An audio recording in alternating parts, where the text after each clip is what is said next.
Hey everyone, it's Kelly. Thanks for joining me. I am back today with a new 12x12 scrapbook process video for the Cut Shop. And for my layout today, I'm going to be using the Pretty Pottery Cut File, and I am going to start today's video with a Cricut Design Space tutorial. So I'm going to start out by showing you how to download the cut files from the new Cut Shop store. This is what the screen will look like after you've made your purchase. You can go ahead and click the download now, select the area on your computer that you're wanting to save them. They will come as a zip file, so you will have to unzip the file to see the cut file images. So to do that, you just select the zipped file, and then you're going to click extract all, choose where you want to save them to, and then you'll be able to see the images. So you can see that wreath there, and they come as a DXF, a PNG, and an SVG. So I'm going to show you today how to download the SVG file in Design Space. So you will go to the upload icon on the bottom left and then find your cut file, and then you're going to select the SVG, which is the scalable vector graphic. And it uploads a little bit differently than a PNG. You can see that it automatically took you to the save screen. You just type in the tags that you like to use. I always use whatever I would search for. So in this instance with this cut file, I would search for flowers or frame or open flowers. So it's just personal preference on what you want to tag the cut files. And then you just click save and it's ready to go. So I'm going to be using the Pretty Pottery Cut File for my layout today, and I've inserted it onto the design screen, but you can see that it's not visible. You can see a little bit of the outline on the left-hand side there, but it won't let me grab it to drag it to the center of the design screen. So what you have to do is you have to resize the image, and then once you resize it, it shows up. I'm not sure why that happens, but it does happen with a few of the cut files that I've uploaded. So if you're using the SVG and you aren't able to see it, but it's showing in your layers panel on the right-hand side of the screen, try resizing the image and then you should be able to drag it over. Now, the big reason that I love the SVG cut files that are available in the Cut Shop now is you no longer have to slice the cut file apart. You just right click on the image and go to ungroup, and everything separates for you. It's fantastic. It's so much easier than having to slice things apart. So all of the cut files that are in the shop have the SVG option now. So it's just absolutely amazing. I'm so happy about it. Now, any of the cut files that you've purchased previously, those are the PNG files. So you will still have to slice apart the PNG files. And a lot of the cut files that I have are the PNGs.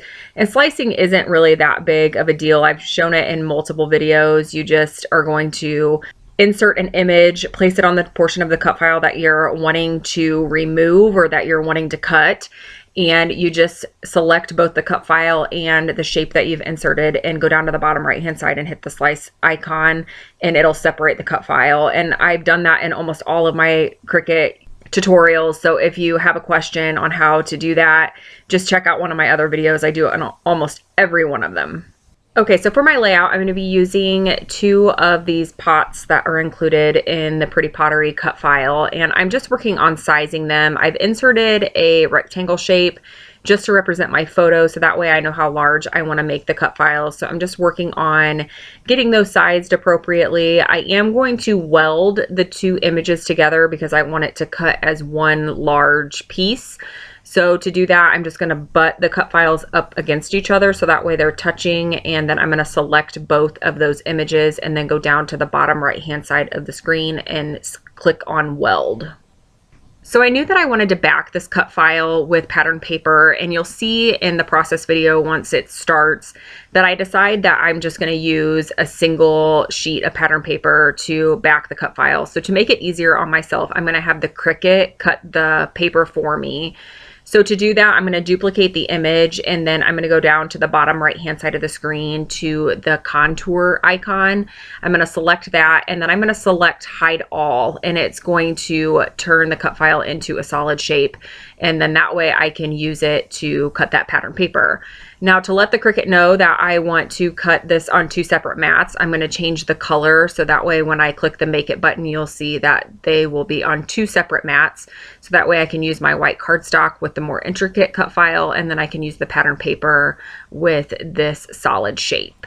Okay, so the cut file is cut on white cardstock, and now I'm just going to go through some different pattern papers to try to figure out how I want to back this. At this point of the process video, I wasn't sure what I was going to do, if I was going to use lots of different pattern papers or if I was going to use one pattern.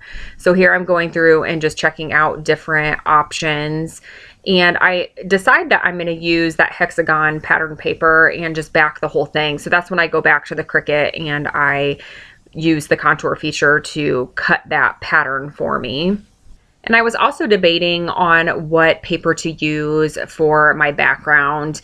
And I decide between two different pattern papers. One is a pink ombre pattern paper, and then the other one is a yellow ombre pattern paper.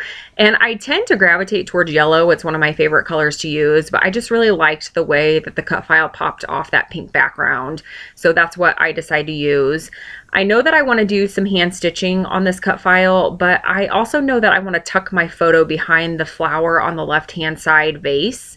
And I wasn't sure how I wanted to do this, if I wanted to get my photo adhered down and then stitch everything together, or how I wanted to go about doing that. So what I decide to do is I stitch that flower so that way it kind of flaps up so I'm able to tuck my photo behind it, and then I stitched everything else together. I just went ahead and adhered the pattern paper on there and stitched it all together. That way I know that it's nice and secure behind the cut file. So my photo today is about my cat. She is sitting on my craft desk. She is always in my craft room, even when I'm not in there. She is in there. She's either asleep on my chair, or if I'm in there working, she is on my desk with me. So she will make a couple cameos in this video because she likes to get up in my space when I'm trying to work. So I thought this would be the perfect reason to use the Pink Paisley Paige Evans Whimsical collection. It has a lot of crafty icons and embellishments in it. And so since she's sitting on my craft desk and you can see some of my art supplies on my desk, I thought this would be a great reason to use up some of these products. Not that you really need a reason, because this collection is so beautiful. I am having a hard time not wanting to hoard it. So I was really glad that I was able to use a lot of those crafty, like the scissors and the watercolor pan chipboard piece and some of the watercolor tubes and some of the paintbrushes. It worked out really well to use it with this photo on this layout. So I'm going to position one of the flowers on the top right hand side of the layout just to help balance the design, because I'm going to have a lot going on the bottom left hand side. And just a moment ago you saw what was left of a 12 by 12 pattern paper. It's a pattern paper that is full of these really pretty flowers, and I fussy cut a lot of the flowers from that pattern paper.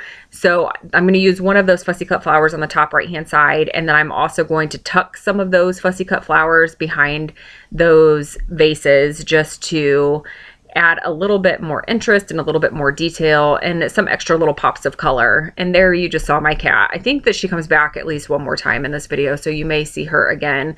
Her name is Cloud. She is a stray that we adopted from our neighborhood probably, oh, I think it's been almost 2 years ago. She showed up in our neighborhood and we thought that maybe she was somebody's cat, but as time went on, she kept getting thinner and thinner and thinner, and I never really saw her in one place. She was kind of roaming all over the place, and you know how that goes if you've ever taken in a stray cat. I felt so bad for her because she was just getting so skinny, and she wasn't very friendly.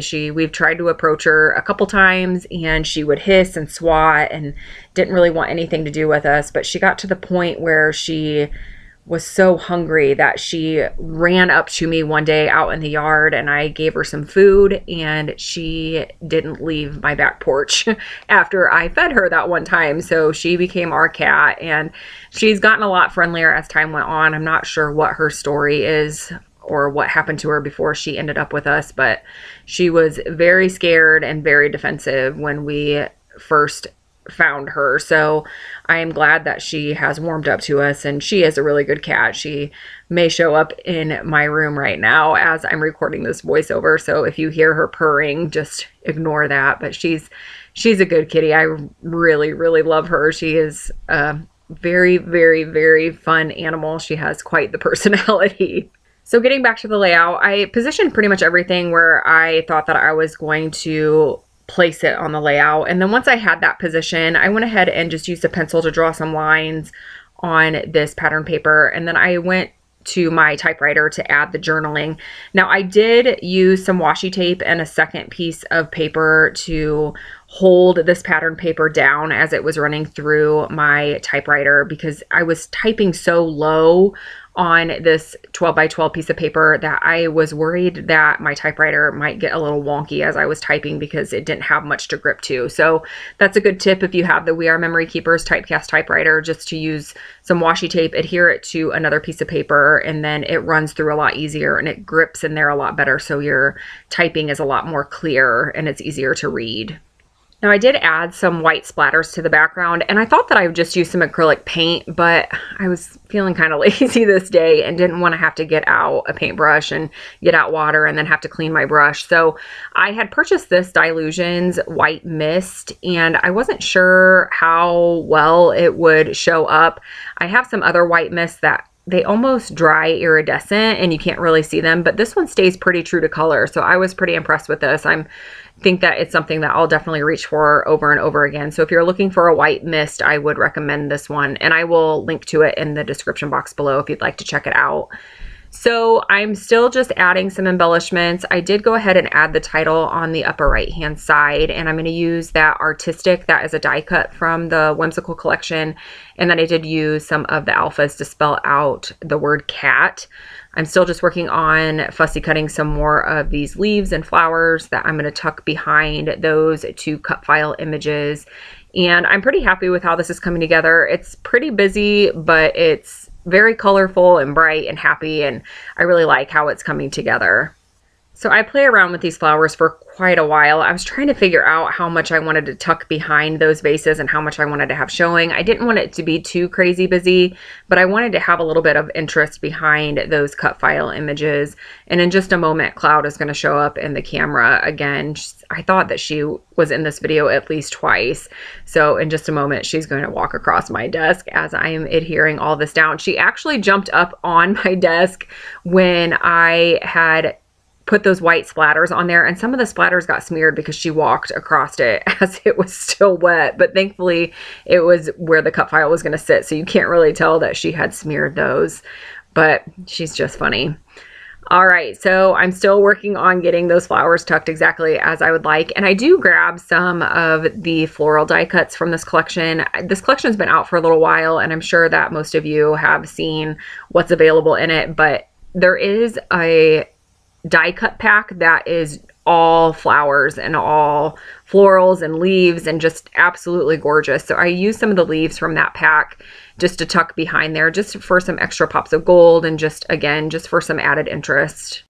Okay, so now I'm going to start adhering things down, and I do use liquid adhesive for a majority of this because I didn't really want to move things around. So I'm just lifting up the die cuts and the cut file and just adding some adhesive here and there just to get it secured to that background.